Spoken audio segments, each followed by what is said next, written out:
Hello, everyone, and thanks for joining us. So many people showed up at the Minnesota State High School League office today in Brooklyn Center. There wasn't enough room for them all. That's right. The overflow crowd was in response to a vote on transgender athlete participation in high school sports.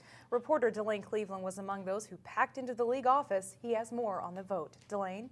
And Mike and Shannon, on a near unanimous decision, the Minnesota State High School League Board voted to implement a policy that now lays out a process on how to determine the eligibility of a transgender student who wants to play high school sports.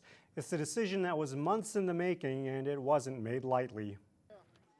This morning in Brooklyn Center, about 150 people came loaded with signs and plenty of opinions on the transgender policy, from state lawmakers concerned with who's making this decision. When you have major issues of high controversy, I believe it is best solved in the legislature under the direct accountability of the legislative process. To parents concerned about what it could mean for girls' sports, if my girls want to play high school sports, this policy forces them to compete with transgender girls that are biological boys with all the inherent potential physical advantages. To people who identify themselves as transgender. Transgender people are not some large, widespread cult of child molesters. We have no more interest in seeing your naked daughter in a shower room than any other person who is not transgender. After taking public comment, this policy simply is a policy for transgender male to female. The board members weighed in. Is this workable? We have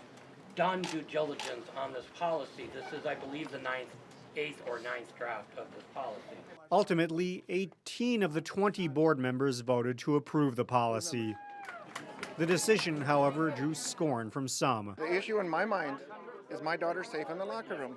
Can I stop a male from walking in my daughter's locker room?